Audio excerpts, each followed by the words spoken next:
Ассаламу алейкум. Витаю вас, друзья. Аят Машвовый. Машаллах, добрый вечер. Сегодня 15 февраля 2025 года. У нас 101 стрим на платформе открытого диалога информационно-аналитического центра Президиума правительства Чеченской Республики Ичкерия. Сегодняшний наш стрим я назвал «НАТО готовится к худшему, Европа втягивается в войну». Время 19 часов 2 минуты по центральноевропейскому времени, 21 час 2 минуты по городу Джахару. С нами снова наш постоянный ведущий, сопредседатель Президиума правительства Чеченской Республики Ичкерия, уважаемый Аят Дигов. Аят Машвовель. И сразу передаю тебе слово по поводу всего, о чем мы с тобой сегодня говорили. И, пожалуйста. Добрый вечер, дорогие друзья, все участники нашего стрима. Спасибо, что вы нас слушаете. Спасибо, что мы имеем возможность диалога по той ситуации, которая складывается в мире. Название нашего стрима, как вы слышали, НАТО втягивается в войну и все остальное. Это все время мы говорим, но, наверное, сегодня это наиболее актуально, потому что вот только что прошли, Раймштайн, встречи лидеров западных стран, потом там были, конечно, и украинцы, и другие, все, и американцы были, и там вот были разночтения о том, что делать, что будем делать. С одной стороны, министр обороны говорит одно, говорит, что вот так или иначе, что сейчас они здесь не будут помогать, или что-то там заикается, говорит.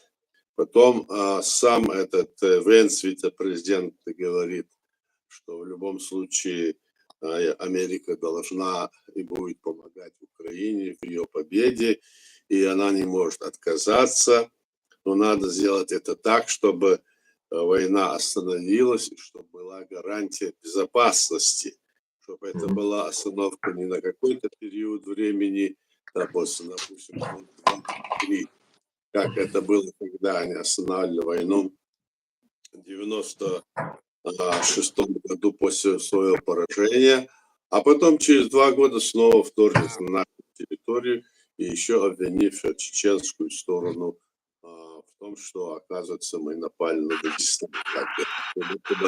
Дагестан – это отдельное государство, так они изображали.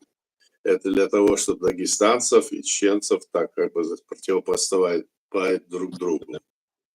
Такая же вот схема сегодня проглядывается и здесь. Мы видим, что было у нас в Чеченской Республике, Ичкерия, как они против нас вот устраивали вот эти все спектакли. Можно ли было верить или нет, не верили и знали. Мы первые ощутили вкус этой лжи вот в современном, как скажем, российском изложении, которое они начали еще 1991 года, да, а то и раньше.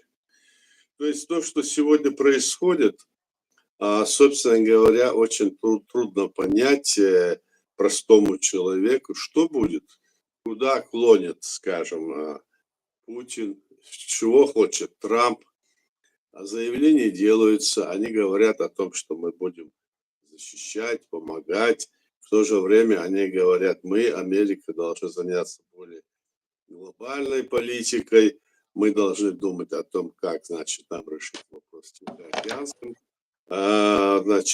регионе, там Китай и другие страны, и Китай, мол, семимильными шагами идет, вооружается.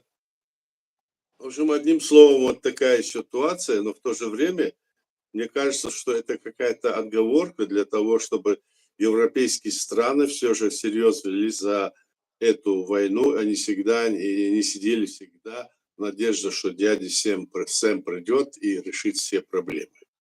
Поэтому, значит, Трамп, новый президент, старый новый президент, он требует, чтобы они повысили, значит, процент вооружения в НАТО, чтобы они давали 5% как минимум, более. Они говорят, давайте вы там начинайте делать, давайте, значит, у вас есть этот регион, мы с вами, давайте действовать. Вот так вот, мне кажется, вот это все происходит. Но в то же время сейчас Украина полностью готова для того, чтобы, значит, остановить войну и для того, чтобы, конечно, гарантии безопасности возвращения ее всех территорий. Эти гарантии безопасности должны быть не такими, как Будапештские договора, которые были заключены еще при распаде Советского Союза, когда все атомное оружие, которое было у Украины, было передано России. Это, конечно, было глупость в высшей степени. Даже сам Трамп или когда Клинтон был, выступал и говорил, что я их заставил, я виноват, это была ошибка, и все такое. Ну хорошо, вы заставили, вы сделали, это были ошибки.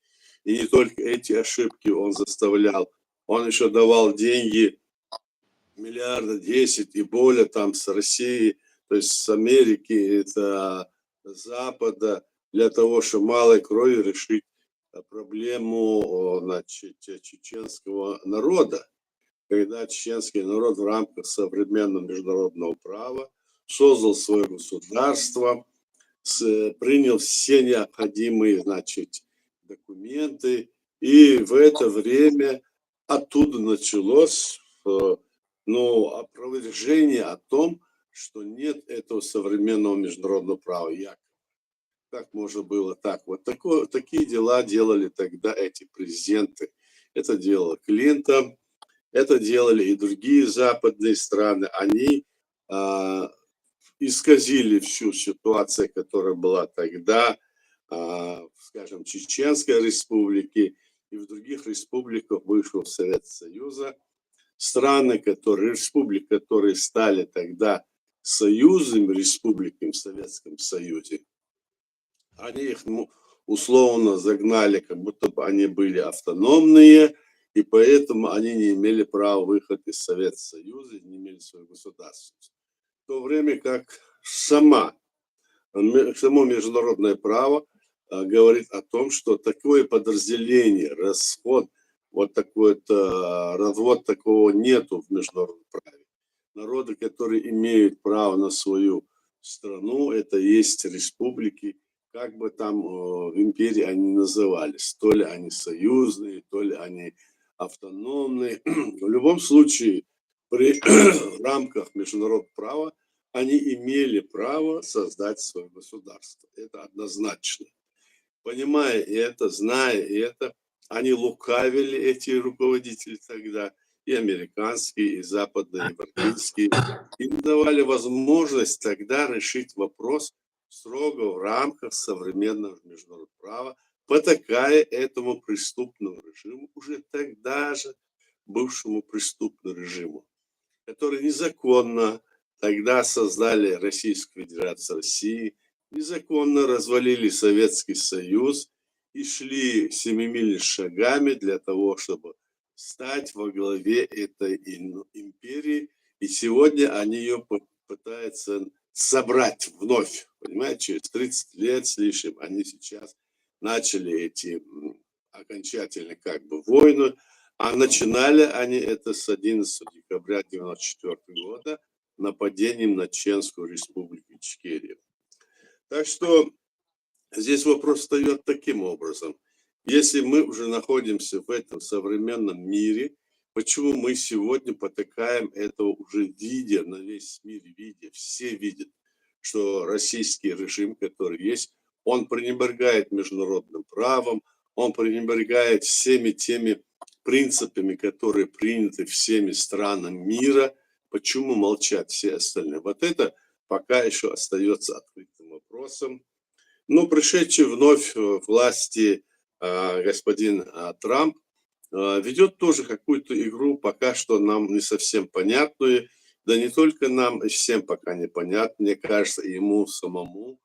То одно, то другое. Но в то же время мы стараемся выждать, посмотреть, что он фактически сделает. чему это ведет. Ну, есть какие-то у них договора, они говорят и о Рамштайне, они говорят уже и самой, скажем, Америки при встрече с Зеленским. Вопрос они хотят решить. Я почему говорю про это? Потому что решение вопроса войны между Россией и Украиной – это решение вопроса в целом и других стран. И мы уверены, что это отразится и на судьбу нашего чеченского народа, на судьбу нашего государства, которое всячески Россия пытается извратить, исказить и сказать, что мы не имеем права на свое государство, что мы не создавали свое государство. На самом деле все было иначе. Мы создали свое государство, и мы за это боремся. Наша страна 5 раз, наш народ подвергся атаке со стороны Кремля. И эти войны проходили практически с 91 по 2015-10 года. И сегодня это война, которая с нами находится в подполье. Мы не сдались, мы ведем борьбу по деоккупации нашей территории. Вот что я хотел сказать в начале. И сейчас мы будем говорить о тех вещах, которые сегодня особо нас тревожат. Что же произойдет? Куда эта вся кривая повернется? Что сделает? Какая будет встреча, скажем, Путина и Трампа в Саудовской Аравии с присутствием, видимо, там будет присутствовать, как я понимаю, и Зеленский. Но здесь тоже какие-то игры ведутся, которые открыто не говорят, что происходит. Хотят ли они вести разговоры о том, чтобы за спиной у Украины решились эти вопросы? Наверное, это будет совсем нечестно и несправедливо. Но как они хотят этот вопрос решить? Что будет? Венс заявил, что они хотят, вот я уже говорил, чтобы война закончилась и чтобы это было окончательное решение, чтобы потом война потом снова не поднимала, значит, как говорится, свои пламя и не разгоралась. Удастся ли им это сделать? Что будет? Вот вокруг этого вот идет вот сегодня мировая вот эта вся, значит, политика. И здесь вот встроено много людей, и многие здесь не знают, как и куда, что происходит. Сегодня я вот слышал, что, оказывается, на захваченной территории Украины, где находятся редкие металлы для добычи и изготовления разного рода приборов, Китаю, Россия пытается отдать всучить Китаю для разработки. С одной стороны, Россия пытается это Китаю дать, с другой стороны, Зеленский, и они пытаются это договориться, что они отдадут это американцам. Что произойдет? Вот такая вот идет торговля. Где это международное право? Почему мы ее сегодня строго не придерживаемся? Будет ли новое, скажем, как говорят некоторые, что новый мировой порядок или новые какие-то, значит, установки? Изменится ли современное международное право или нет? Но пока что мы видим, что это современное международное право открыто, грубейшим образом игнорирует Россия. Это игнорирует и протыкает этой России и другие страны. И в итоге можем прийти к тому, что диктаторские режимы могут прийти к победе. Придут ли они или нет? Вот вопрос, который сегодня острый, сегодня перед всеми нами. Мы, чеченский народ, наши люди, тоже об этом заинтересованы. Потому что мы создали свое государство в рамках современного международного права, значит, и нацелены на то, чтобы восстановить свое государство.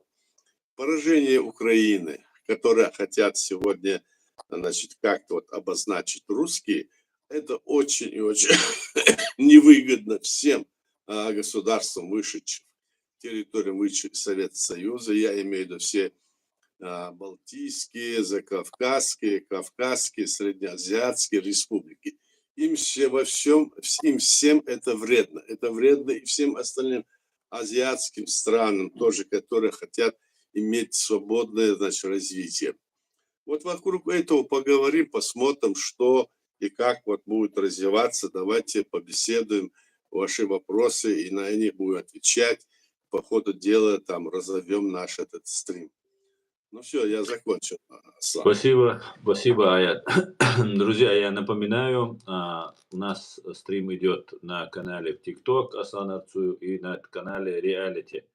В Телеграме у нас идет, Аят, стрим? Да, я включил его, но здесь людей пока нет, они здесь не знают, что происходит. Желающие могут войти в Телеграм. В общем, я включил, да, он есть, да, идет. И прошу всех, кто находится в оккупированной Чеченской Республике Ичкерия, либо фашистской России, беспокоиться о своей безопасности и быть осторожными. А все остальные пишите комментарии, задавайте вопросы, и давайте обсудим. Сейчас очень много новых тем, там каждый час это какая-то новая сенсация, новое какое-то движение в этом мире. Вот пока нет вопроса, я тогда сам задам от себя. Скажите, если вот эта ситуация, которая сейчас, вот, она выглядит так, что Соединенные Штаты Америки, как вы правильно вначале сказали, уже надоело дяде Сэму быть дядей, как сказал министр обороны США, надоело быть дядей простачком, и поэтому просит поднять до 5% взнос НАТО, своего ВВП.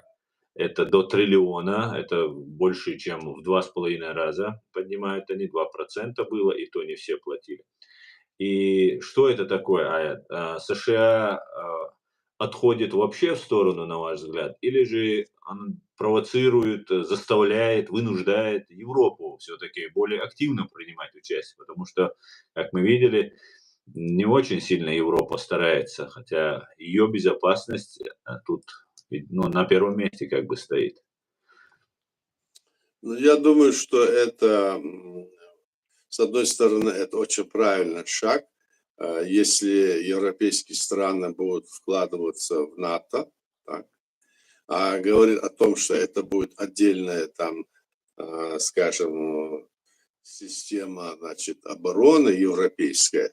Видимо, этого не будет, потому что это будет тогда похоже на какой-то раскол между Америкой и Западом. Ну, я имею в виду европейские страны. Скорее всего, это не будет. Это будет только увеличение объема, значит, вливания в НАТО, и это будет более мощная организация военная, которая сможет противостоять злу и насилию, которое сегодня вот выступила Россия, и потакает ему другие страны, как видите. Вот ситуация такая. Я думаю, что это будет правильно, потому что 2% против того, что мы видим, все страны, скажем, европейские страны вкладывали, конечно, определенные, значит, проценты своего бюджета в современную войну, которую ведет Россия против Украины. Украине помогали. Но это несравнимо с тем, что делает одна страна, Соединенные Штаты Америки. Поэтому сама Европа, она вот, Трамп требует, чтобы это поднялось. И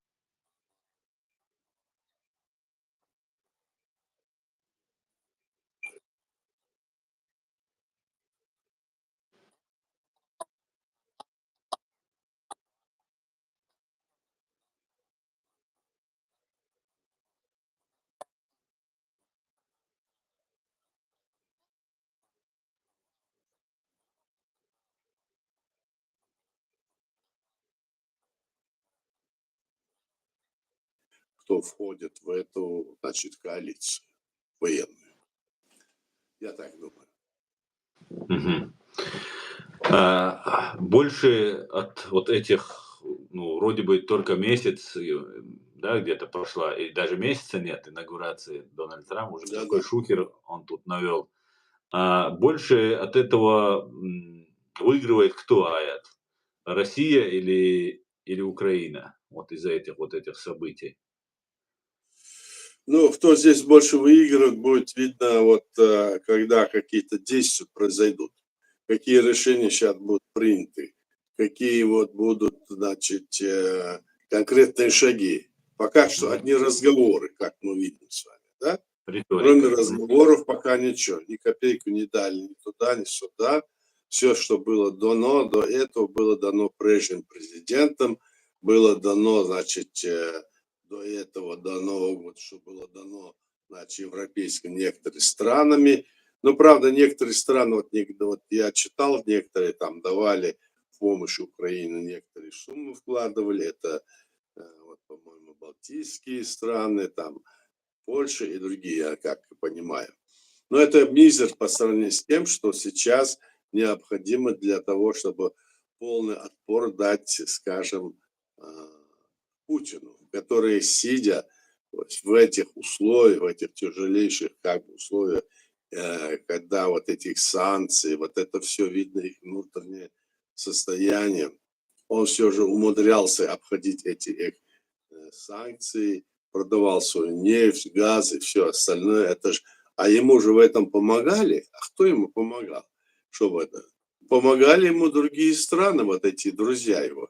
И тот же Иран, и тот же Китай, и другие там, ну, скажем, Индию, в та же, или другие, хотя были санкции наложены. Но вот видите, здесь надо сделать так, получается, что более жестко отнестись к этому. Эти санкции, которые они обходили через эти свои корабли, которые перегоняли эту нефть, на них стало больше и больше сейчас, значит, находить их, на них санкции накладывать и пытаются их привести как бы в порядок. Но в то же время то, что говорит сейчас Трамп по поводу этого Путина, что это хороший человек, что я его хорошо знаю, а мы, допустим, чеченцы знаем, что это не хороший человек. Он говорит, что он хороший человек, а мы знаем, что он не хороший человек. И другие страны, которые выше, которые образовались после развала Советского Союза, и народа знает, что это не хороший человек. Мы знаем, что этот Путин практически преступник. На него заведено уголовное дело во всех почти странах, и если он появится, сказано, что его надо арестовать. А Трамп с ним какую-то игру затеял. Во что это выльется? Посмотрим, как это будет, куда это выйдет и что он говорит. Ну, как-то нет какой-то вот, знаете, уверенность в том, что вопрос идет против Путина. Или это какая-то, знаете, как говорят некоторые, что этот Трамп, он большой и сильный переговорщик по бизнесу. Он как по бизнесу это все раскручивает, и якобы он там что-то может сделать.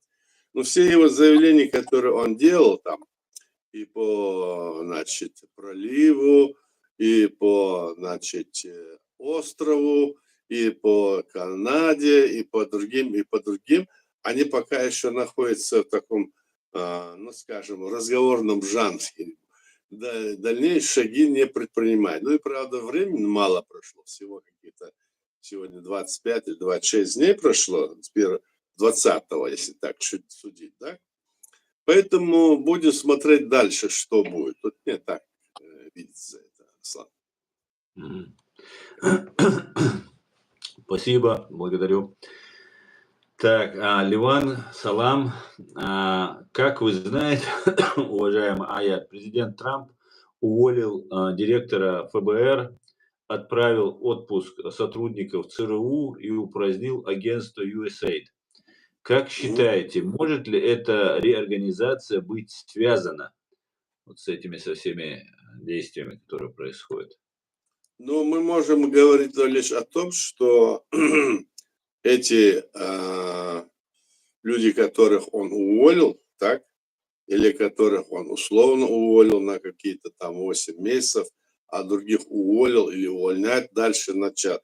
Это можно смотреть как чистка, может, с одной стороны. Если сам Трамп в этом деле показывал бы нам, что он жестко и твердо, значит, ведет отношения, разговоры и с Путиным. В то же время тех, которых он увольняет, и фамилии все как бы скрываются, так? Они все эти агентуры и эти спецслужбисты, они же бывали в разных странах, бывали там, вели секретную там работу.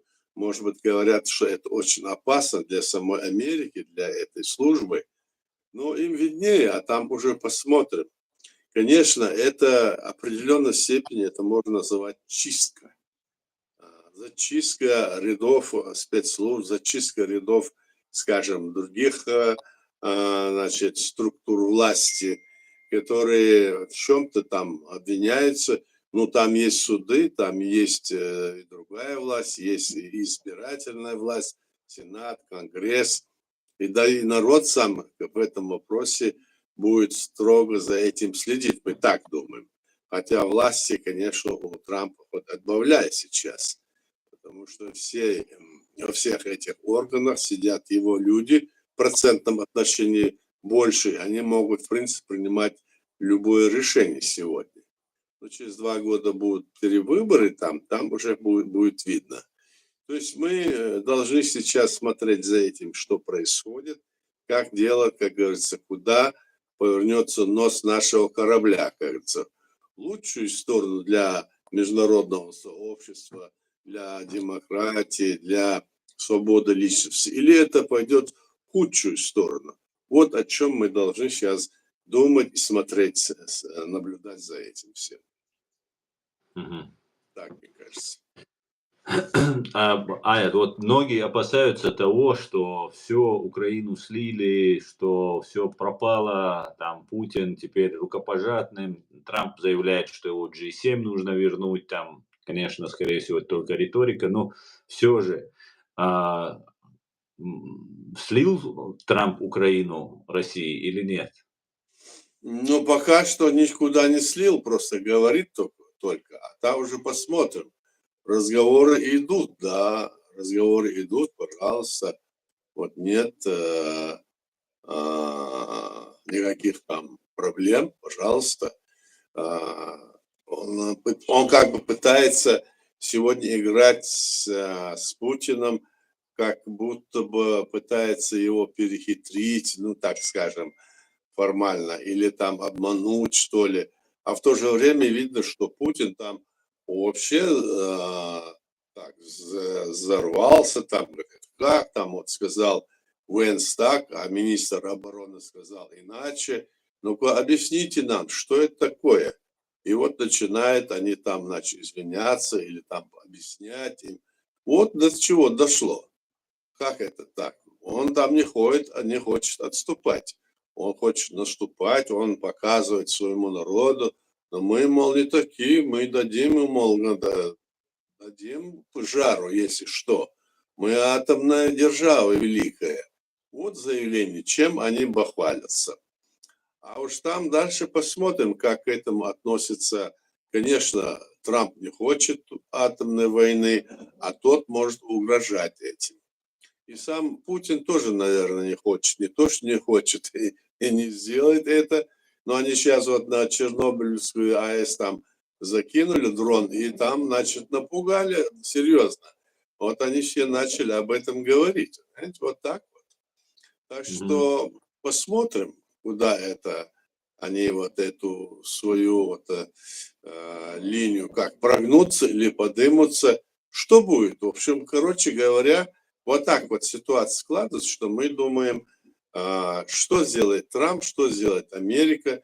И теперь, конечно, из Европе придется действительно самой заниматься, потому что это первая, как говорится, ну, линия обороны, так, на которую будет Россия нападать и пытается напасть.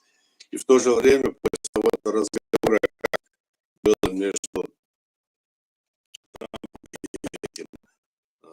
Путиным, небезызвестный нам фашист и это Дугин Александр, так называемый профессор, который там рассказывал о том, как они чеченцев стравили на религиозной основе, как они заставили нас остаться или такое, понимаете, вот такая. И этот жлоб, извините меня сейчас, и в этом случае он говорит, все, мы там покажем им. Это Европа, это ничто. Она не играет никакой роли. Теперь только вот будут только страны, великие страны. Америка, Россия, будет Индия и Китай. Вот так вот он раскладку делает. А Китай это великая держава, тоже он говорит. И что же, а Украина что такое? Что такое Украина? Украины нету. Об этом не надо. Нам надо великие задачи решать. Мы должны это решать. Вот как вот заговорил этот фашист, который вот тоже, они, видите, против современного международного права. Это нарушение всех норм и правил. Вот эти люди как раз сегодня в окружении там Путин направляет это все. И все они доносят, и вот вовсю там, значит, глаголят, кричат на весь мир. Вот мы то делаем, это делаем, вот эти вещи. Поэтому сейчас куда и как, и какие здесь события грядут, видно одно, что после прихода к власти Трампа что-то ну, как говорится, засветился Путин и начинает высокомерные вот эти свои ходы делать, выпускает вот этих своих гончих, которые вот эти разговоры такие ведут. В целом Путин не желает ни мира, ни окончания войны. Он будет двигаться и двигаться, вот эти разговоры ведя, будет постоянно двигаться вперед, насколько мне видится. Сколько говорить, взят он бросил эту дроном, представь себе, на Чернобыль. А если бы там снова оно загорелось бы, или какая-то радиация выскочила, или еще что-нибудь, что? Он ничего не стесняется, он пугает. Это в тот день, когда вот это Рамштамс они собрали, да? Собрались там все эти лидеры, он их там напугал. Вот такие ходы делает. Поэтому, конечно, правы, когда говорят некоторые вот здесь вот и политики, и украинские, и другие. Надо показать Путину, что шутки не будут с ним. Почему Путин ничего не боится, а эти кого-то боятся? А потому что Путин делает, видит, что эти боятся, а вроде он не боится. Держит, как говорится, стойку. Но здесь надо как какие-то ходы делать, те ходы, которые в их руках.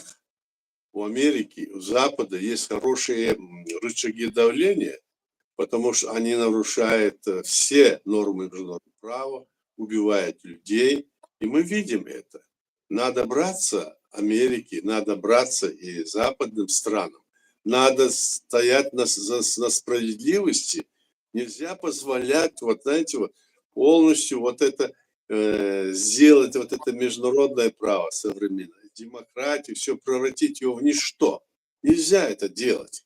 И если они дальше это будут делать, это будет проигрыш всего, что было и что сделано.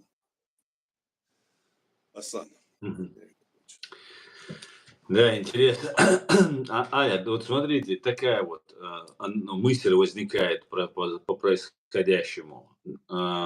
Трамп делает шаг вперед, все, давайте, звонит, давайте будем разговаривать там и так далее. Несмотря на это, до удара по Чернобыльской АЭС, по саркофагу Чернобыльской АЭС, вчерашним ударом дрона, до этого нанесли ударами баллистической ракеты по Украине. И, ну, как вы правильно говорите, он пугает, запугивает, он пытается запугивать и так далее. И такое впечатление, что у российских вот этих банд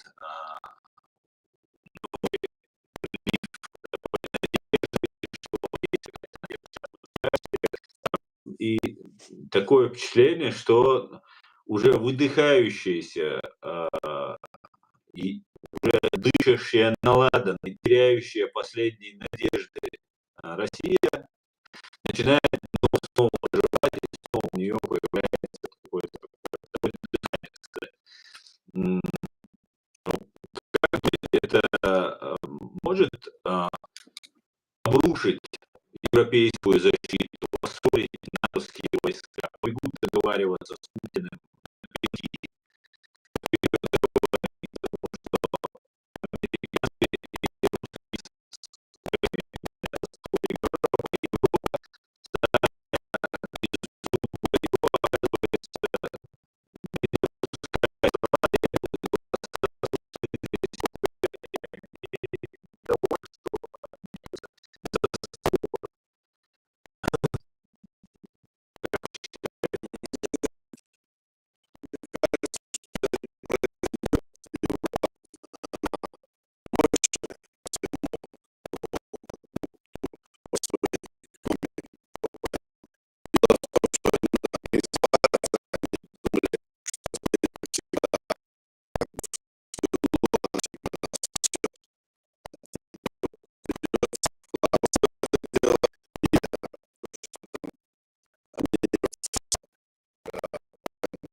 А те хорошо знаете,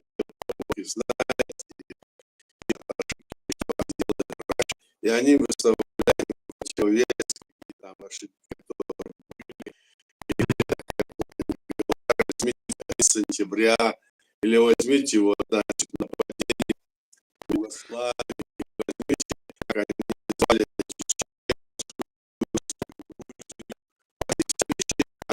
значит, когда вот товарищ, и поэтому вот эти У нас проблемы.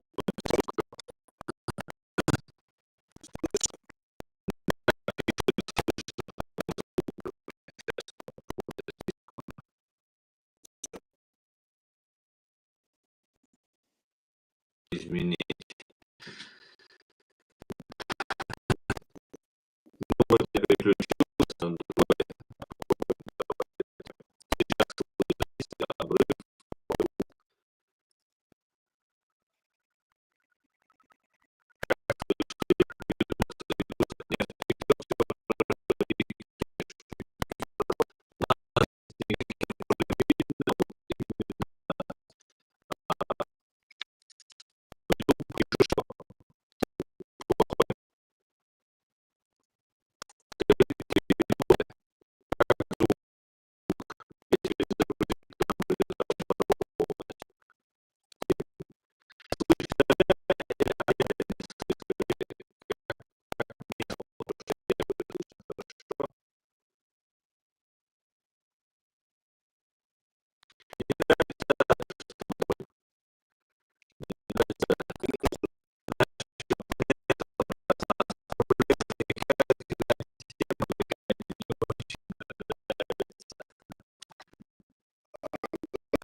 если мы в чем-то не правы, пусть скажет, что это не так, или скажет, поправит нас обоснованно, аргументированно. Мы же здесь, собственно, диалог ведем. То, собственно говоря, мы ведем линию, которая нужна нашим народам, нашим странам. Поэтому, пожалуйста, кому не нравится, если даже из наших вот этих слушателей, пусть скажет, что им не нравится или нравится. Поговорим по всем этим вопросам. Это очень важно. Если даже не нравится, это тоже хорошо. Значит, есть тема, о чем говорить. Пожалуйста. Да, ну, я имел в виду, не нравится нашим врагам, что нам звук проблемы А создают. врагам не нравится, это да, может быть. Да, всем Я там, остальным значит, нравится. на моем YouTube-канале, который я там веду, там у меня еще мало, значит, подписчиков, я там забрасываю этот видеоролик, и они мне уменьшают, наоборот, не увеличивают, уменьшают Да-да. количество подписчиков. Ну ничего, это тоже показатель. Да. Так, еще какие вопросы есть желающие? Вот у меня здесь появились в телеграм-канале Хали Галя и Низам. Вот они есть, если там нету. Есть желающие, говорит? Есть там вопросы у тебя? Ну, сейчас я поищу. Если там есть, пусть отвечают. Сейчас я поищу вопросы. Тут много пишут. У нас очень активный сегодня чат, но вопросы не задают. Есть хейтеры, есть вот это все разное.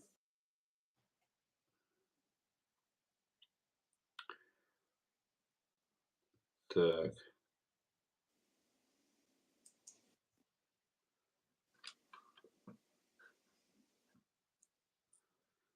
В президиуме есть кто хочет выступить? Давайте, пожалуйста, если желающие. Кто желает? То есть я имею в виду в телеграм-канале.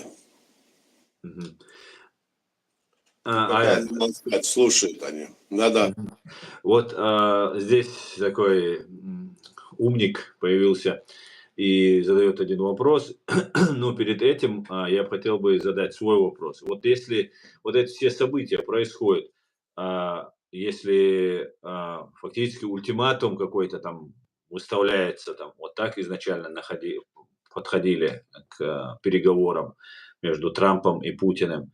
Наш вопрос, чеченский вопрос, он собираются его обсуждать или не обсуждать? Как вы думаете, могут они вот так цинично, открытыми глазами не увидеть и наш вопрос и пройти мимо, как они проходили все эти 20 лет? Да, мы как раз таки, я об этом и сказал же. Для нас сейчас важно, для нас всех важна победа Украины. Без победы Украины о нашем вопросе они и заикаться не собираются. Это ясно, так? Тем более, что нашу страну Украина признала оккупированной территорией, Чеченскую Ичкерию, и что она, значит, осудила геноцид чеченского народа со стороны России. Поэтому мы, когда это говорим, мы это подразумеваем. А если сегодня Украину они вот таким образом оставят без помощи, западные страны и, скажем, Америки и другие страны, то в конечном итоге, конечно, о нашем вопросе может и не стоять вопрос, потому что надо решать вот это глобальный вопрос.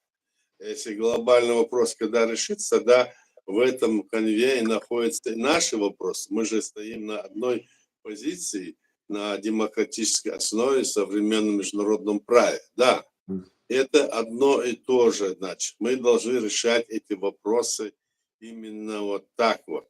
Сегодня у нас передний фронт – это, значит, фронт защиты Украины. Украина должна победить, и я уверен, она победит. И остальной Запад, и сама Америка, хотя и говорит, это все же, они же, вот и Венс сказал, и другие сказали, что нам нужна победа, которая будет не временная победа, а с гарантией безопасности. А что под этим скрывается, потом мы увидим. Хотя там уже говорили кое-что, но потом увидим. Да, наш вопрос нас интересует не меньше, чем все другие вопросы. И он идет в одной, как говорится, параллельно и с этим. Мы об этом имеем в виду. Все те отклонения, которые здесь на Западе или в самой там на территории бывшего Советского Союза, России, говорят о том, что нет нашего государства, незаконно создано. Все это нами отвергается, не то что нами, это принято нашим народом в соответствии с его волей. В 90-м году общенациональный съезд чеченского народа и принятыми конституциями и всеми атрибутами нашего государства. Все те, которые сегодня изображают себя на Западе какими-то правителями чеченского государства или какими-то представителями, это все фикция, никакие они имеют. Посмотрите на их действия, посмотрите на их документы, посмотрите на их, значит, атрибуты. У них совсем другие атрибуты, нежели у нашего государства. Они вот так вот сегодня, это тоже работа нашего, как говорится, врага, который ведет. И они попали под их, значит, лапу, и сегодня как раз вот эту от имени нашего народа пытаются разыгрывать эти сцены. Но для нас сейчас важно, чтобы была победа Украины. Для нас важно, чтобы была победа Запада, Америки. Это первое, что мы хотели бы, чтобы было.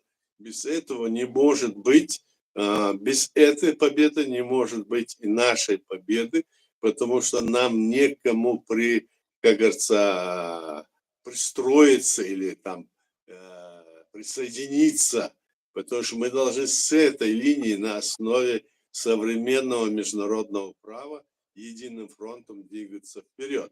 Это говорил наш первый президент, это говорим мы, и все те, которые сегодня вот изображают из себя деятели, их слова, их деяния будут все время, как было и прошлые века, и всегда они будут осуждены нашим народом, они не будут никакой роли играть, но нам нужна победа, которая должна быть за Украиной. Вот так я, Аслан. Спасибо. Спасибо, Аяд. Вопрос уважаемому Аяду от Ливана Кочарава. Ливан, приветствую. Приветствую, Юрий, приветствую, а, Эда и, ну, всех, друзья, кого не назову, извините. Всех вас приветствую, всех витаю. Ва алейкум ассалам, шалом. Смотрите, вопрос от Ливана. Вопрос уважаемому Аяду. Сможет ли Трамп пробудить, трансформировать и трансформировать Евросоюз в целую, с целью усиления эффективности этой структуры по отношению России?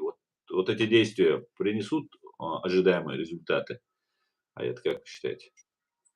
Я думаю, что вот то, что наши вот взгляды, которые мы, или наше мнение, да, кажется, что это какая-то игра, что ли?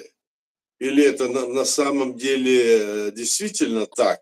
Вот так впечатление складывается у всех. Но мы надеемся, что в любом случае Трамп и Соединенные Штаты Америки не захотят проиграть России. Понимаете? Они не могут проиграть России. Если Это катастрофа для Америки. Да, катастрофа для Америки, для Запада. Они не могут. Они что? А на этом мы... А что там Трамп? Или у них какой-то там хаос в этой власти? Одни говорят одно, другие. Ну, ошибки бывают, это понятно. Но посмотрим дальше. Но в целом должно быть так, как должно быть. Потому что, что бы там ни говорили, это Россия, это империя новая, так? Которая была создана при попустительстве этого Запада. Понимаете, вот это при его попустительстве создалась эта империя, и главным образом, потому что они хотели через них какие-то там экономические выгоды себе иметь через Россию. Вот и получилось вот так вот. И сейчас, а в итоге, теперь это все вылилось к тому, что говорил наш президент первый, Джохар Дудаев. Он говорил, если сегодня Запад считает, что Чечня – это внутреннее дело России, то завтра настанет день, когда Запад будет, Европа будет внутреннее дело России. Вот к этому и сейчас вот гнет, видите, Дугин что говорит, да? Вот это вот так вот. И это надо сейчас к этому отнестись очень серьезно. Серьезное, очень серьезное положение сейчас. Так что посмотрим, что будет. Но мы надеемся, что в Америке есть умные, сдержанные, понимающие люди, и народ американский хорошо все это понимает. Я так думаю. Да, очень интересно, на самом деле, такие события интереснейшие. Такое впечатление, Европа очень удобно устроилась, ну, если по факту говорить, под зонтиком США, торгуя с русскими. Короче, здесь русские в Европе скупили все, просто Берлин у нас полностью скуплен, гостиницы, все, много, очень много чего принадлежит русским. И теперь такое впечатление, что как будто на корабле плывут, на каком-нибудь большом корабле, и Трамп берет и сталкивает европейцев в воду и говорит: ну давайте попробуйте поплавать сами теперь. И теперь деваться-то некуда, плыть-то придется, на дно-то никому не хочется. Ну, посмотрим, что будет, посмотрим. Все же мы надеемся, что это только на пользу будет сейчас. Конечно. То есть, наверное, это сейчас, значит, чувствуют реальную ситуацию. По-моему, вот одни забыли, что реальная ситуация очень опасна, а другие понимают это. Вот здесь вот такое вот положение. Вот самое реальное чувствовали кто? Это вот сегодня украинцы, чеченцы это чувствовали, грузины. А сейчас вот украинцы Европа. все это, а западные страны это еще не чувствуют. Они еще сидят и думают, это может и не прийти, они не посмеют. Еще как посмеют, если почувствуют они, что слабы и что никакие действия они не принимают. На их территории там пролетают российские ракеты или самолеты, а они их не сбивают. Понимаете, вот много. В Польше там было еще, где там, Румынии или где-то еще. Они их не сбивают. А надо было бы их сбить, чтобы знали, чтобы они не шагу, чтобы знали, что будет ответ. Вот так я думаю. Ну, это уже видно, значит, там какие-то шаги предпринимались, и видно будет, что дальше произойдет. Я так думаю. Мгм. Наш один общий американский знакомый, наш мой друг, он рассказывает, что у них тоже очень большие зачистки идут в Америке, там большая перетрубация, и, скорее всего, такие же зачистки хотелось бы, конечно, ожидать, что и в Украине тоже произошли бы, потому что, ну, это просто невозможно терпеть вот эту всю засилие агентуры российской, российских пропагандистов на всех каналах, ну, просто очень много таких. Ну вот сейчас вот прошло сообщение, что, оказывается, Россия создала специальные спецслужбы по, значит, решению, значит, значит, решению вопросов в зарубежных странах, где они будут, значит, убивать людей, где они будут, значит, ну, как сказать, сделать своими агентами, так, и где они будут решать вопросы, как дальше вот действовать оттуда, чтобы вот агентура работала. То есть они жестко такие вот департаменты якобы создали. Может, они на бумаге создали, а может, на самом деле эти На департаменты, мне самом деле, я кажется, думаю. на самом деле департамент давно существует, что я хочу Давно, сказать. да. Да-да. Да-да. Ну, тогда Они можно было делают, что они чеченцев еще, убивать. они говорят, что они еще одни делают. Вот и все. Они Да. существуют когда еще? Вспомните, сколько они людей поубивали. И в Англии, и в Германии, и в других странах. Это Да. здесь такие дела. Ну, в основном убивали чеченцев, то это можно было убивать чеченцев. Это так. Ну да, ну вот и в Англии, и не чеченцев, и так. В Ну общем, в да. основном да. В Они же основном чеченцев. до сих пор вели во всем, значит, чеченцев, мол, это бандиты, террористы, исламские фундаменталисты. Да еще и наши люди некоторые не понимают до сих пор, к сожалению, что мы вот этой своей бравадой и непонятие, вот некоторые наши люди, и непонятие этой ситуации, складывающейся в международной политике, видим, какая ситуация, и до сих пор еще кажется, не проснуться, не поймут, что происходит. Вот что дело. Да. Тоже здесь есть, везде есть, но нам это особенно важно, чтобы мы это понимали сейчас, что происходит в мире, и какое место, и где мы находимся в этом плане сами. Эд Мамедов спрашивает: Аят, как вы думаете, наш президент... Нет, это был второй вопрос. Я сперва зачитаю первый вопрос. Вопрос Аяду. Как вы думаете, какой сценарий готовится для фашистской Российской Федерации? Каддафи, Саддам, Чаушеско или Пол Пот? Ну, для России, по-моему, отдельный свой сценарий. Свой сценарий будет такой не будет. Если речь идет о самом Путине, то он уже свою дочь, говорят, готовит в замену себе. Вы видели? Уже несколько раз он ее выдвигает вперед, Засветил, показывает. Дочь он свою там. да, засветил ее. Да, и он ее как-то, значит, ведет, может быть, кто его знает, а может быть, это игра, но в то же время вот так вот делает он, дочь свою проталкивает. Но он, конечно, хочет уйти, я так думаю, но чтобы была гарантия безопасности дальнейшей его жизни. Хочет где-то доживать, где-нибудь на каком-то озере спокойно. Что будет, посмотрим. Мгм. Также Эд задает вопрос. Эд, как вы думаете, наш президент начал работать, еще не прошло и месяца, а мир уже трясет от будущих перемен. А как вы думаете, наш президент разве сможет проигнорировать важный вопрос Ичкерии? Я думаю, что он даже не знает этот вопрос.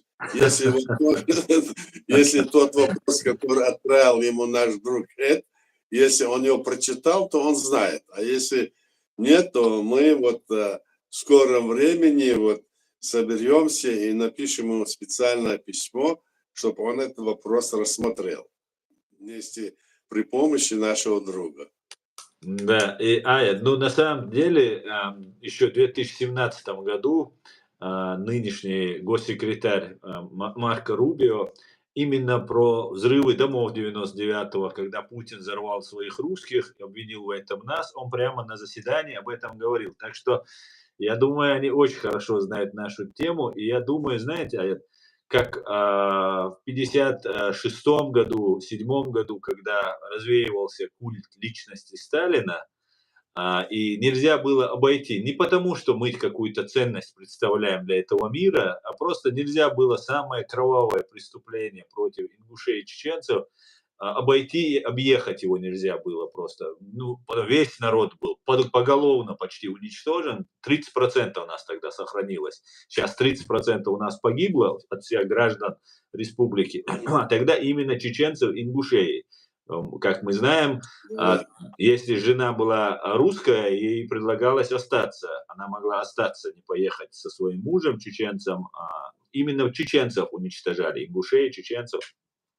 Поэтому я думаю, объехать этот вопрос, ну, конечно, в реал-политике возможно все. Нас уничтожали на глазах всего этого мира, когда мы кричали на весь мир, и все равно. Поэтому могут обойти, конечно. Но и еще какая-то необъяснимая патологическая какая-то жажда держаться за нас с всеми своими зубами, когтями у этого русского медведя. Чем вы это объясняете, Аят? Почему они так к нам привязаны? Может, минус антиподы притягивают так сильно? Они привязаны к нам своей ненавистью к нам. Они не любят нас. А мы тоже их не любим. Мы не любим их за их раболепие, за рабское состояние. Они не любят нас за наш свободный дух. О том, что мы хотим жить свободно, о том, что у нас вот этих вот раболепских дел не было никогда. Но были отдельные случаи, когда преступник, отшельник. А в целом народ всегда было так. Мы были народ, который имел свой как бы парламент, скажем, образа, это Меркель, куда избирались от каждого, скажем, сообщества свои делегаты, и они решали вопросы судьбы территории, народа. Так мы жили во все века. Вот такое, значит, Россия себе не может позволить и не могла позволить раньше. Это была империя. Они не любят нас за это. Вот в чем дело. Разве раб любит свободного человека? Нет. Разве любит свободного человека по духу? Все. Они думают, что они культурные, что они очень воспитанные. А где эта культура-то? Она из семьи идет, из очага идет. А вы возьмите семью чеченскую любую и возьмите семью какую-нибудь там русскую какой-то, так? И посмотрите, где эта культура. Культура не в том, что там балет прыгать или танцы, а культура, она закладывается в духовности, нравственности. Поэтому империя не любит свободных людей. Вот поэтому они к нам привязаны, они поэтому не хотят, чтобы мы были примером для, значит, противодействия этой империи. Поэтому они нас хотят сослать, и сейчас у них есть планы выслать наш народ туда, в Сибирь и в Дальний Восток, уничтожить сколько можно. Вот они сейчас уничтожили столько людей, ты назвал цифры. И дальше они пытаются, сейчас они стравливают наших людей, гонят их в Украину все больше и больше, для того, чтобы они могли там погибнуть, уничтожить их. Вот в чем дело. И, значит, загоняет их вот это в разные религиозные противостояния религиозное, загоняет в состояние, которое не даст развитию народу. Хотят загнать нас в дремучие прошлые века. Когда современный мир вот развивается, нужно вот другое, они вот что хотят там сделать. Поэтому они не любят нас. Вот по этой причине. Ясно. Муаммад задает вопрос Аяду. Муаммад, немножко я перефразирую твой вопрос, чтобы был более правильным. Вот мы, перед нами в 96 году Россия фактически капитулировала и подписала, вынуждена была вывести свои войска и подписала договор о мире и принципах взаимоотношений в Москве. Как вы считаете, Аят, за это время Россия стала такой мощной, что теперь 40-миллионный народ со своей армией, западной помощью не может с ней справиться? Так сильная она стала? Во-первых, когда она подписала договор о мире, который должен был быть ратифицирован Думой, они его не ратифицировали, это раз. Это чеченский парламент ратифицировал этот договор и сделал для себя, значит, основой и законом. А Россия это не сделала. Они всячески, они потерпели 4 поражения из 5, а потом они развили вот это противостояние религиозное, которым этот Александр Дугин, который сегодня уже замахнулся на всю Европу, он там рассказывает, как они это делали, что делали, как они внедряли нам новое учение, что, оказывается, мы, чеченцы, не религиозны, что мы, наши предки, тоже религиозные, и религиозные наши люди там поднялись, противоречия, и это в какой-то степени они поэтому победили. Как они говорят, победы у них, конечно, все равно не было. Наш народ не сдался, наш народ находится сегодня под оккупацией. Это не значит, что мы согласились с этой имперским режимом. И когда вот это все как вот покрылось, и потому что Запад весь этот считает, что как бы Чечня является частью России, когда по международным законам, по правилам мы никак не можем являть частью России, потому что мы не подписывали никакие договора создания этой России. И эта Россия была создана после того, как мы создали свое государство. Мы раньше еще создали свое государство и не подписывали какие-то документы. Куда смотрит Запад, куда смотрят политики, это надо думать об этом. Когда их вот так вот поддержал Запад, да, вот они пошли на Грузию, они пошли в 2014 году на Крым, восточные территории, и сейчас снова пошли, надеясь, что Запад и в этом вопросе их поддержит, понимаете? Вот они думают, что их поддержат и сейчас. И вот они сейчас игру ведут вот такую вот, мол, то, все. Но вот Запад при Байдене как-то вот жестко выступил против Путина и начал их давить как можно. Но, видно, надо было бы для Байдена еще один срок, посмотрели, что он сделает. Но теперь пришел Трамп, и ему осталось это доделать. И хорошим ходом он все это решит, я надеюсь. И вот Ливан вопрос задает. Еще можно считать, что открылся второй фронт, но не горячий против России, имею в виду выход балтийских стран из российской энергосети и военное учение НАТО в Балтийском море. Как вы считаете, это можно считать вторым фронтом? Ну, можно, если считать второй фронт, они там имели свои энергоресурсы, свои станции атомные, балтийские, так? Запад им это запретил, собственно, заниматься этими, как говорится, закрыть их, собственно, я в курсе дела. И они вынуждены были закрыть это, вот эти атомные электростанции или другое все. Якобы Запад обещал им сделать это, что сами будут обеспечить их. А на самом деле оказалось, что у них это дороже, чем у России. Они у них это брали. И поэтому они с Россией договорились, эту энергию брали. А теперь, когда они увидели, что с ними никакие отношения нельзя иметь, они отошли от них. Ну, конечно, это признак того, что совсем с ними, с Россией уже нельзя иметь никакие отношения. Как бы, значит, здесь оголяется вот эта ситуация, видно, какие отношения происходят. Я так думаю, второй фронт назвать можно, если кто хочет. Но я думаю, что ситуация такая. Но это как раз в ту канву ложится, Аят, что сейчас Европа оказывается уже без зонтика США, и лидерами те, кто на самом деле и были, это страны Балтии и Польши, Да, я и говорю, да, которые правильно. вытягивали эту ситуацию с 2000, даже Да, 2015 года они помогают да, Украине. да, да, да. Отлично. Кстати говоря, страны Балтии заслуживают быть лидерами, потому что принципиально отстаивают демократию и международное право, в Да. отличие от других непринципиальных, как мы понимаем. Ну, здесь, как сказать, еще они все вместе, все вместе.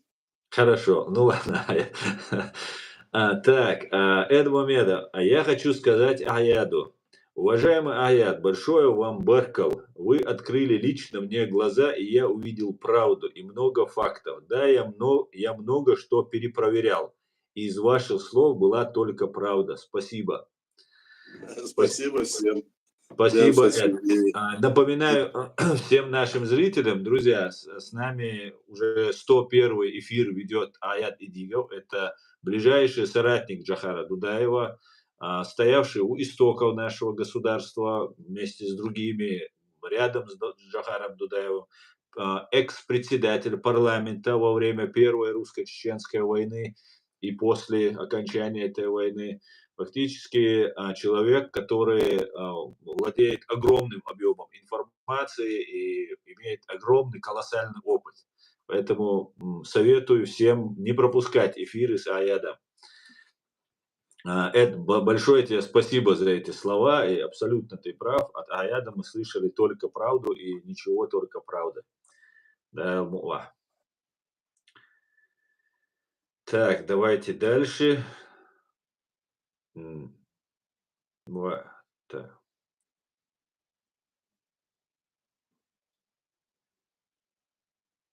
Так. Так.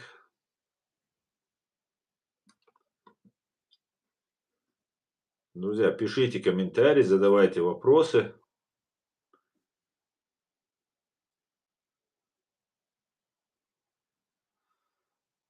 Так, ассаламу алейкум, Аят Астану алейк салам, Шарани. Мусульмане, ассаламу алейкум, шалом иудеи, добрый вечер, христиане. Аят, Трамп сделал амнистию, кто нападал на Капитолий. Байден также амнистировал своего сына. Сейчас, подождите, может, я найду продолжение этого вопроса.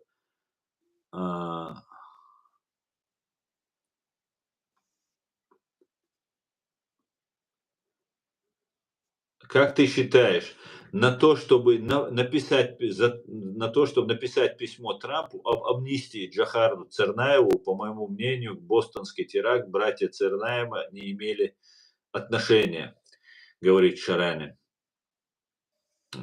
Я так не считаю, Шарани, но вопрос Аяду. Ну, как сказать, написать здесь расследование, этот вопрос, конечно, я, допустим, ожидал, что ему будет тоже вот Байден, что включит его в список, которых амнистировал, так? А уж дальше вот сейчас вот эта ситуация как-то пройдет, посмотрим. Будем думать, как это правильно сделать. Не просто, чтобы так отписаться, как-то аргументированно, какие-то там приводя факты. Это нужно дело изучить, чтобы наши люди там, которые есть, могли бы сказать, на что делать упор, насколько это доказуемо или как это недоказуемо. По показаниям, которые мы видели, значит, эти ролики, они как-то себя, ну, не становятся в ту линию, что вот такая вот ситуация была, значит, что они были агентами Кремля. Но мне кажется, что это все, но если даже они и были, то это были люди Кремля, может быть. Это что самое показательное, что их звали Джохар, понимаете? Они везде пытаются это сделать так, чтобы сделать это имя таким неприглядным, что он преступник, все это. Это похоже больше на русскую, как говорится, пропаганду, провокацию, да. А так это надо изучить, посмотрим еще. Мы с Эдом обсуждали тоже этот вопрос еще давно. Как бы, я думаю, мы вернемся к этому вопросу, потому что Джохар на самом деле, ну, невиновен, я считаю. Причем я полагаю, что все-таки к теракту старший брат был причастен, и второй был вместе, но так как, исходя из ситуации, младший брат, он фактически послушно идет за старшим братом, и поэтому фактически он, конечно, может быть судом признан виновным, и все такое, но при всем при этом я считаю, что, конечно, было правильно, если было снисхождение к этому человеку, молодому Да, человеку. конечно, да. Да, Ну, я думаю, абсолютно правы. У меня есть косвенные подтверждения тому, что за этим терактом, у них мама, она дагестанка, они в Чечне не жили, жили где-то в Средней Азии где-то, и старший брат Тамерлан возвращался в Дагестан к матери, родственникам матери, и там, по моей информации, опять же, по косвенным разным признакам я могу сказать, что именно бывший мэр Махачкалы Саид Амиров, его банда вербовала этого Тамерлана Царнаева, старшего брата, и он стоит. И потом его быстренько спрятали, этого непотопляемого Саида Амирова, быстро сняли с поста и как будто судили, там, чтобы не могли американские следователи до него добраться. да, Вот я такая, знаю. да, вот такая вот была ситуация, Да. очень такая сложная ситуация. И еще хотел бы добавить, Аят, такое стечение, странное стечение обстоятельств, погибли люди, искренне соболезную всем погибшим, раненым тогда на этом. Да, Но конечно. вот, Конечно, вот, мы выражали соболезнования тоже. Это очень печально было, то, что организовано. Мы думаем, что это вот это 11 сентября, эти башни взорвали. Все это работа Кремля. да, Никакие там это все. Потому что им это выгодно, они вот все это делали. Сегодня совершенно они верно. видим это. Но Да. доказательств у нас нет, но мы чуем. Чуем. Да, ну, есть косвенные кое-какие там подтверждения Да, этого. да, да. Ну, ладно, друзья, пишите комментарии, у нас еще время есть, давайте общаться, задавайте вопросы. А, Так, смотрю я в Facebook, в TikTok вы никто не пишете вопросы, только все мои поклонники хейтерские, да, но и не хейтерские. Алейк салам, гламур, машволь. Друзья, задавайте вопросы, если у вас они есть, будет очень интересно. Так, дальше. Если я какой-то вопрос тут в YouTube пропустил, друзья, вы его просто продублируйте, потому что здесь очень много, как вы видите, вот, общения разные тут. Такие чуваки пишут. Так. Кстати, Асан, лидеры балтийских стран очень жестко выступают против КГБшной власти Грузии. Да, кстати, ну, вообще в этом смысле и во всех смыслах страны Балтии, конечно, себя ведут очень достойно, очень. Так,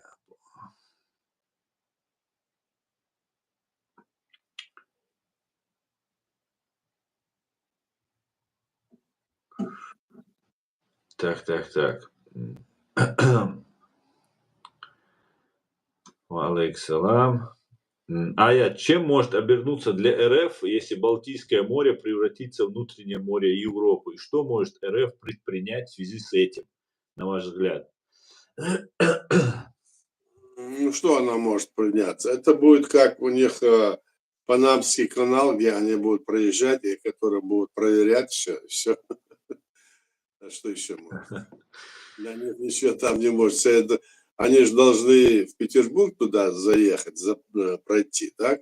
Мгм. А кругом страны Европы, они будут проверять, и ничего там провести им не дадут.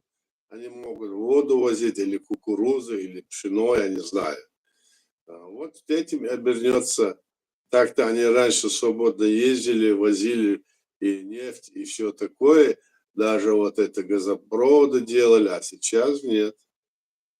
Вот это вот может таким быть вариантом. Один из вариантов, собственно говоря. Один из Мгм. вариантов.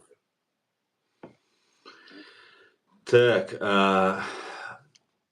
Аслан, я хочу добавить, у Аяда были очень большие финансовые возможности свернуть на другой путь, но он не сломался и не поддался грязному соблазну. Большое уважение вам, вы настоящий воин. Это от Эда Аяд.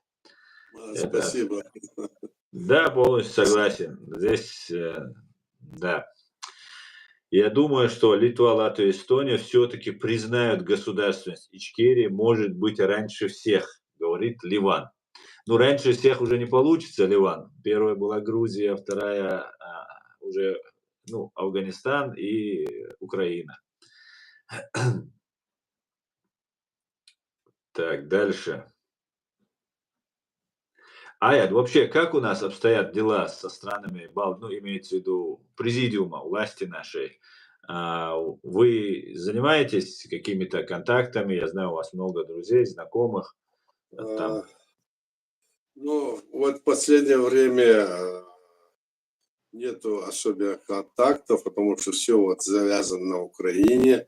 А раньше мы, как и признание нашей страны оккупированной, и вот это все, что мы писали, мы тогда направляли им специальные обращения с призывом признать нашу страну вот такой, как вот мы говорили в этом письме, обращение Раде и президенту Зеленскому.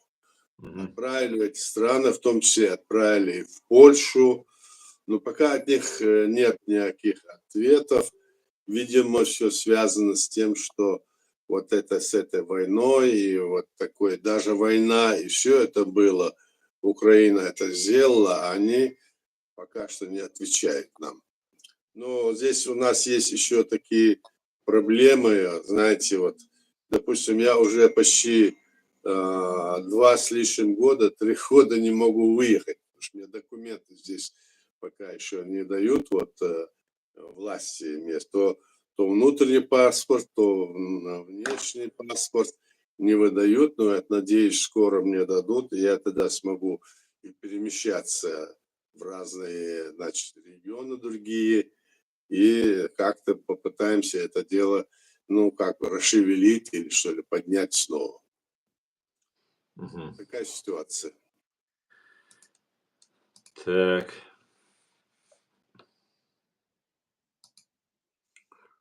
Так, что у нас? Ну, давай заканчивать тогда, Аслан, если нет больше вопросов. Да, Желаю. вопросов больше не вижу. Ну, тогда достаточно. Все не выжмешь. Сегодня они все информацию имеют очень большую, Мы, со всех, как говорится, углов, что любой, как говорится, дышащий, говорящий, значит, приемник, и все идет, рассказывает, каждый час, как ты сказал, меняется ситуация. Каждый час. То это, то не уследишь за этим, вот это все. Ну что да, тогда? совершенно верно. Ну, давайте еще немножко продолжим, если у вас есть Ну, время. давайте. Да, просто хотя бы 1,5 часа, чтобы наш эфир Ну, шел. давай, пожалуйста. А, Тут очень многие, вот я смотрю, ну, конечно, это тролли, как обычно, они всегда пытаются отвлечь внимание, но очень важно такой, они тему затрагивают за то, что я поддерживаю там Израиль, вот эту ситуацию, и они говорят, что ты думаешь, Израиль, ну вот этот вопрос мне просто привлек внимание, ты думаешь, что Израиль будет поддерживать чеченцев? Говорит, как вы считаете, вот возвращаясь к Израилю, для меня, например, это очень важная страна, я считаю, что это страна и народ, который, как и мы, очень много подвергся, не сегодняшние немножко жиром заплыли. Израильтяне, у них получше, хотя они воюют, но не то, что было в 40-х, 30-х годах прошлого века. Вот мы и они очень друг друга поняли бы, вот те, кто жил в 30-х, 40-х годах. Как вы думаете, Израиль как вообще относится к чеченцам и как к государству, как к народу, и будет ли он, вот мы про страны Балтии говорили, будет ли он тоже нас признавать и признает ли он тоже нас? Ну, за счет Израиля мы знаем, что еще в те годы там рассматривался вопрос, голосование, значит, было не нашу пользу, хотя было почти ровно. Почти ровно. 50 на 50. Ну, то есть не 50 на 50, 51 на 49 или 48, не знаю. В общем, короче, несколько голосов. Но с другой стороны, когда у нас всегда хорошо вот помнят о еврейском народе, когда нас ссылали в 1944 году, почти около миллиона человек сослали ингушей и чеченцев, и из них 700 тысяч погибло. То есть, и когда вернулось около 400 тысяч за счет того, что там народились, там около 400 тысяч человек вернулось, то все территории, которые наши дома и жилища, которые были у чеченцев, которые раздавались другим там народам или представителям разных народов ближайших, так, они это взяли и пытались их не отдавать, а некоторые до сих пор не отдали. А вот евреи, которые были в Грозном и в других местах, все до единого сохранили, все отдали. И наш народ это очень помнит, и все об этом говорят. Это было так. А что сегодня будет делать Израиль, и как они себя поведут в отношении нашего государства, конечно, этот был бы мощный рычаг, но пока что вот такая ситуация. У них, видимо, не до нас им, там они находятся в окружении вот этого всего, как говорится, анклава, вот этих диктаторских режимов, с одной стороны. С другой стороны, они могли бы вот эти большие страны, великие, как скажем, страны, которые разрешили израильскому народу создать там государство свое, то они могли бы этот вопрос решить. Я думаю, что это посильно Америке, посильно и другим государствам мира решить этот вопрос. В то же время, как могли бы они решить вопрос чеченского народа, который страдает уже много веков от этой войны, от этого преследования. Столько войн мы испытали. В последний раз мы столько воевали против этой России, не имея никакой поддержки с остального мира, поддавшись в основном этим фашистским Дугинам, вот этим. Они вели эту пропаганду, они ее выставляли на весь мир. Мы пытались во многих странах, в том числе Америки, как-то донести это, а нам отвечали, что Россия скоро будет демократической, и решит ваш вопрос мы решим. А вот теперь вопрос тем, кто мне говорил это, что Россия будет демократической. Где эта демократическая Россия сегодня? Тогда, когда мне это говорили в Америке, я был, где она теперь? Нет, мы говорили, не будет она никогда демократической, эта Россия не может быть. Потому что во главе этой России сидели те же коммунистические руководители, которые объявили себя демократами. А на самом деле это была махинация, которой поддались вот западные политики, и какую там они себе причину для оправдания искали, не знаю. Но сегодня они сильно озабочены этой проблемой. И поэтому у нас этот вопрос сейчас стоит. И признание нашего государства, нашей страны, свободно нашему народу жить своим языком, территорией, развиваться мирно с другими народами, это важный момент. Посмотрите, сегодня они, что делают в России? Сегодня они там принимают в Думе законы о том, что надо убрать все, значит, нерусские слова, нерусские иностранные, значит, слова, которые, что больше нигде не обозначались, нигде не писались, чтобы в обиходе не было, ну, скажем, ни в кафе, ни в названиях, и то все. что только должно быть русское. А тем самым они под это подгоняют что? И не русские, то есть все, значит, названия, которые будут на языках народов России, в том числе, скажем, и Чеченская республика, которая оккупирована, они даже их слова хотят отменить. Параллельно, как будто не было заодно и это все отменить. Посмотрите, что происходит. Это Да. один из вопросов ассимиляции. Это вот что это такое. Это геноцид народов. Они как будто бы в ходе войны там против там латинского языка и все такое убрать, там американский, английский, а на самом они бьют снова по этим народам, которые являются сегодня частью как бы России, насильно втянутую в Россию. Вот что происходит. Спасибо, Эд. Эд, вот я думаю, говорит Эд, США такой союзник Ичкерия просто необходим. Шелковый путь без влияния Турции.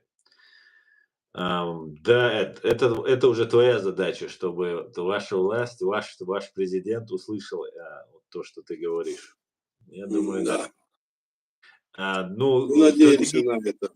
В Надеемся. геополитическом, стратегическом плане интересно Ичкерия для Запада, для США в частности, для США, для западных стран?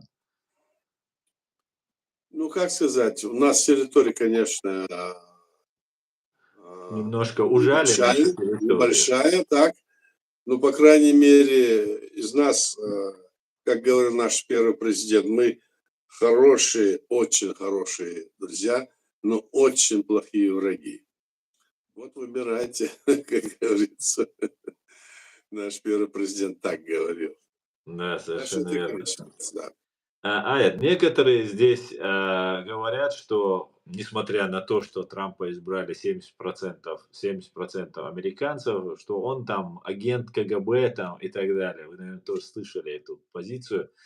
И вот меня просят задать, поэтому задаю, хотя я в это не верю. Как вы считаете, возможно такое? Ну, я не могу сказать.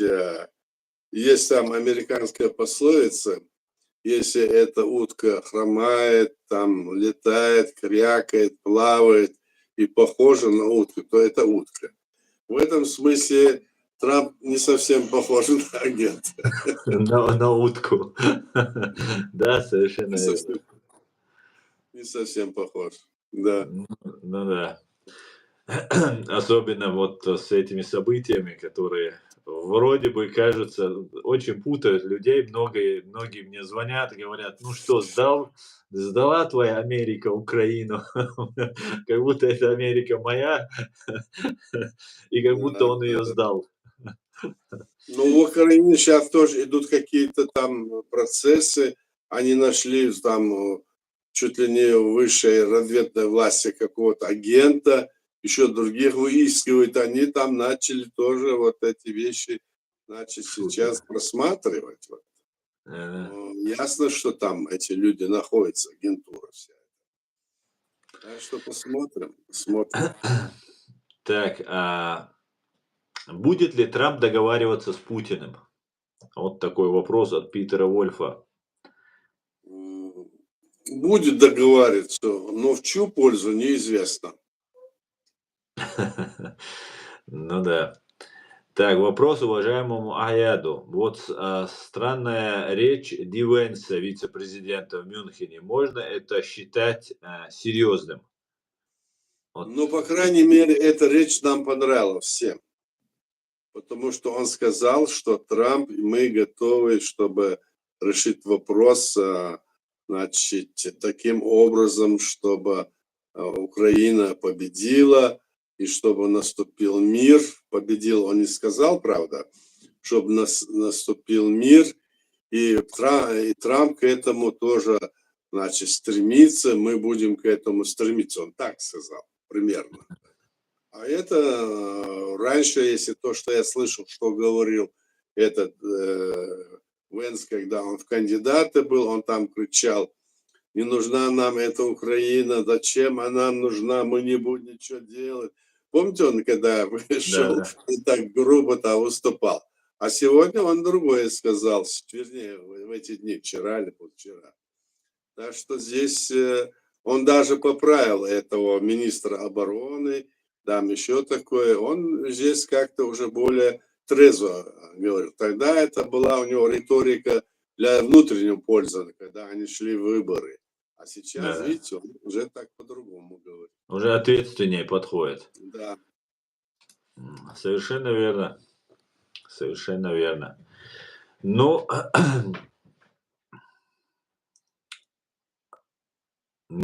друзья, есть ли комментарии? Магомед, комментарии, вопросы надо не мне задавать, а Яду нужно задавать вопросы. Понимаешь, сегодня у нас стрим на платформе открытого диалога.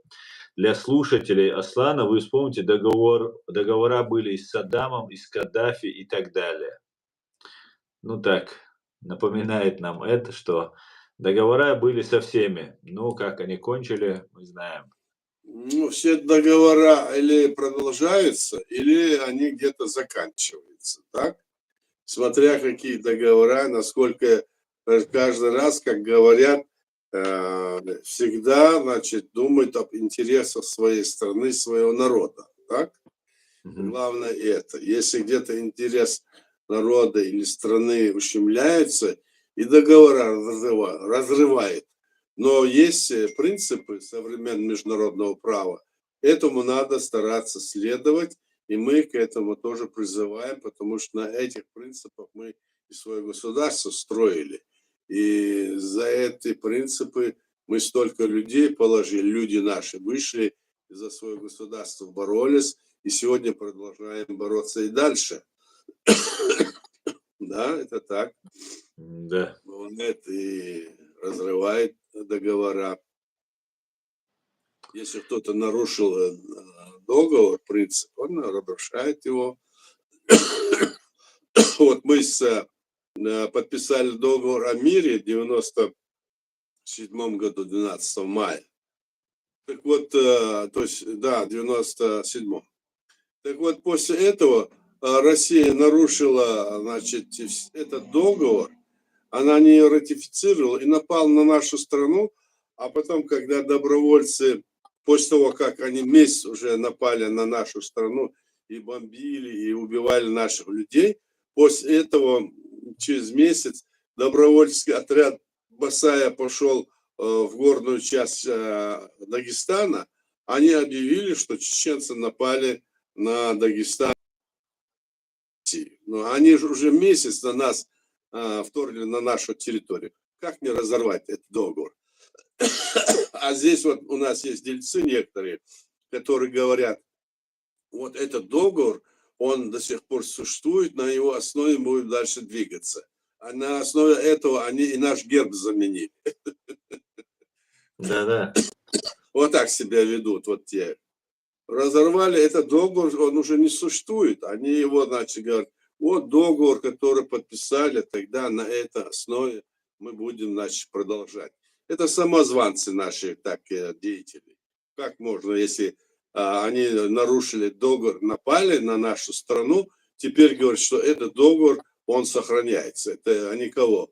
Людей вообще считают за, ну не знаю, за ненормальных, что ли? Сами того не понимают или что? Вот такая ситуация. Мгм. Ясно. Много сейчас появляется каналов, появилось огромное количество разных там TikTok каналов, YouTube каналов, которые позиционируют себя, ну там разные другие там группы, деятели какие-то есть, очень подозрительные, мутные.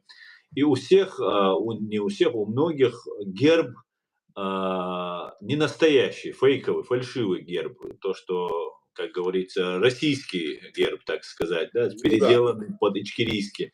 да, да. Как вы считаете, мы столько говорили про этот герб, мы приводили решение парламента, что пятиконечные звезды должны быть там, ну и все остальное. Как вы считаете, для Ну, чего это это делается? говорит о том, что это не наше.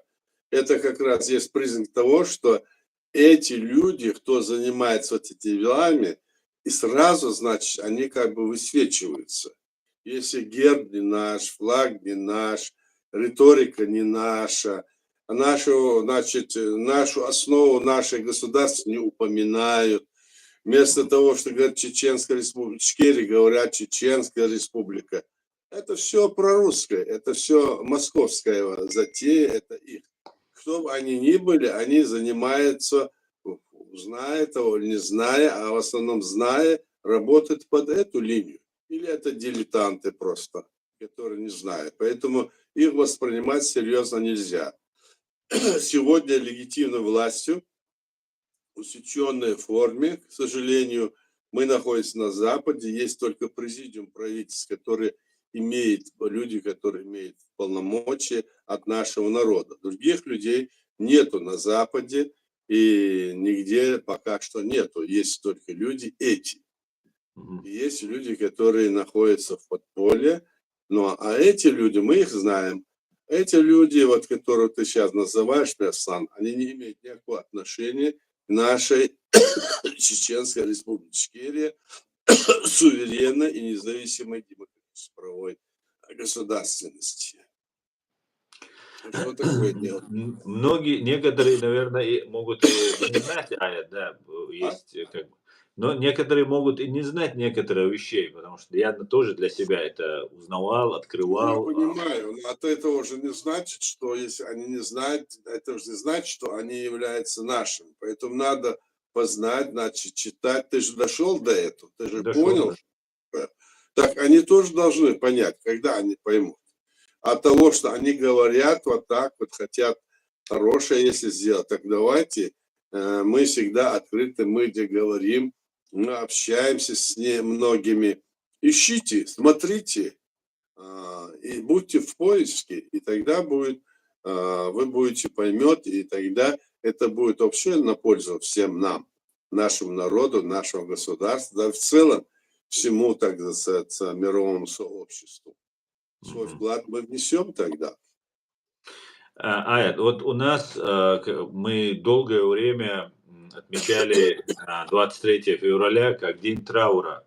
В 94 году, как раз за год, за полгода, за 10 месяцев до начала войны, 23 февраля Джохар Дудаев на митинге, посвященному вот этому дню, 23 февраля, объявил его Днем Возрождения.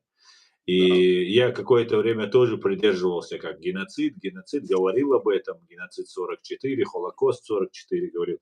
Но потом, когда уже я немножко разобрался в этой ситуации, уже как бы немножко по-другому, День Возрождения это уже считается.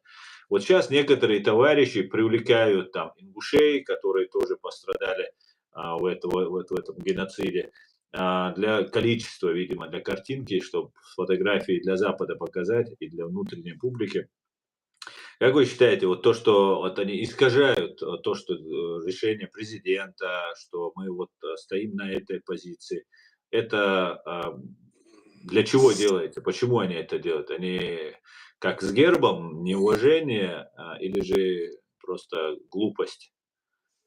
Если они приглашают к этому делу, призывают ингушей, мы можем в траурный день ингушам выразить соболезнования.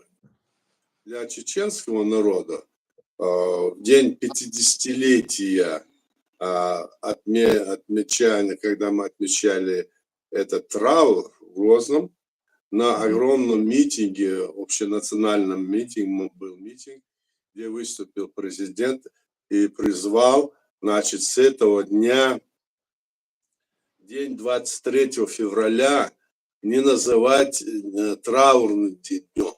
Это день возрождения чеченского народа с этого момента.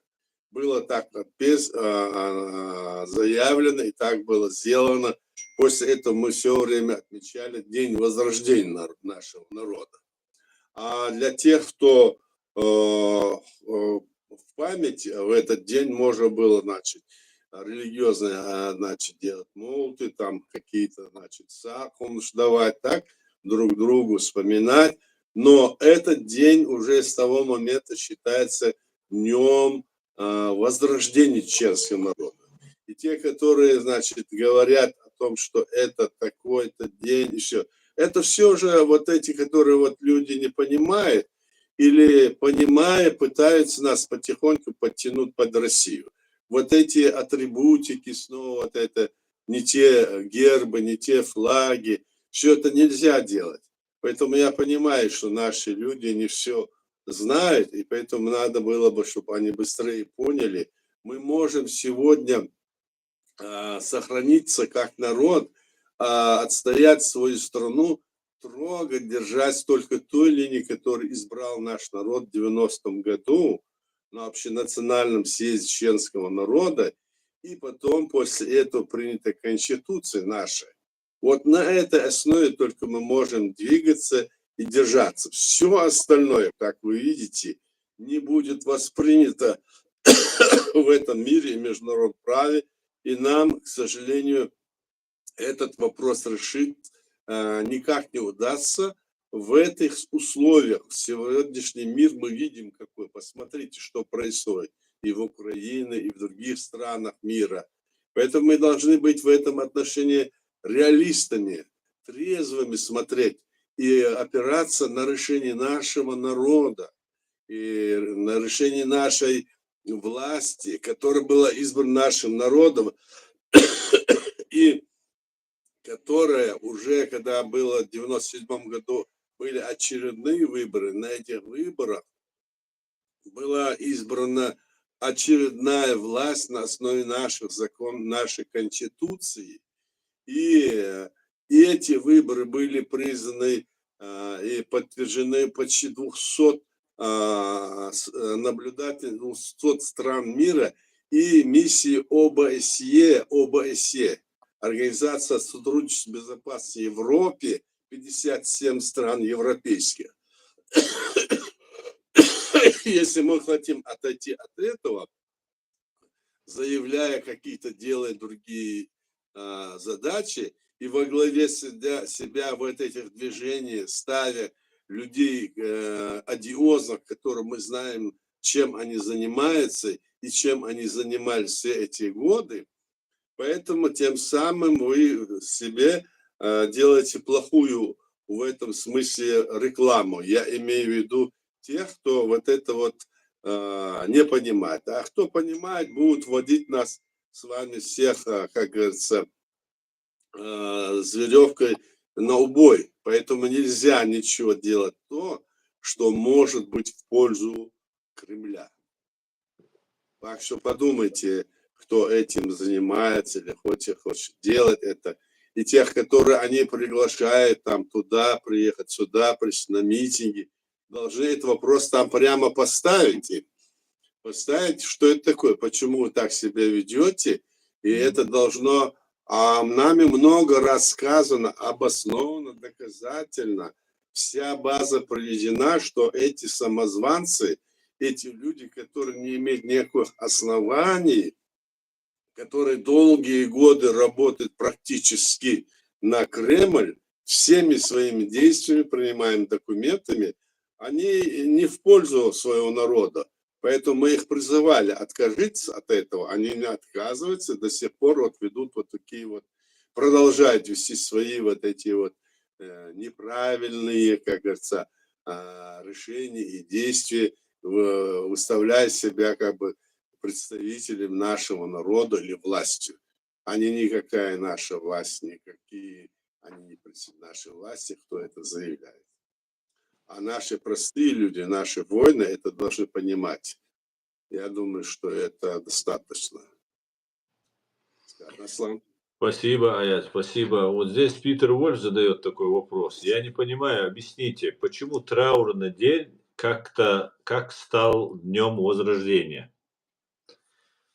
Питер Вольф, если не понимает, то дело в том, что каждые 50 лет чеченский народ праздновал, не праздновал, а был траурный день. А для российской советской армии это был день, праздничный день советской армии. Да. Так мы что должны были, как заявил наш президент тогда, сказал, мы не будем больше плакаться, так он сказал. Все время нам устраивает траур, траур, траур. Хватит, мы будем это делать между собой, А так это будет день возрождения. Отсюда дальше этот день будет именоваться днем возрождения, где мы должны встать на ноги, понять, что происходит в мире, бороться за свободу и за то, чтобы свое государство укрепилось. Вот по этой причине это, Питер, было сделано. Мгм. И правильно.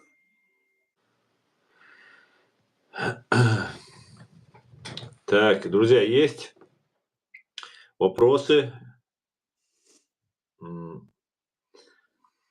Нет, вопросов, в принципе, больше я не вижу.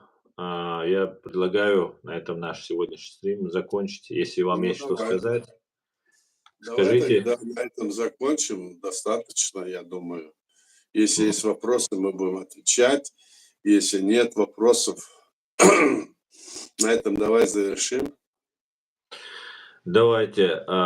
Спасибо, друзья, всем, кто принимал участие, комментировал, смотрел. Аят, огромное вам спасибо за столь интересный сегодняшний стрим, за столько полезной, нужной информации нам всем. Всего самого хорошего. Адикюль Машваль. Все, до свидания.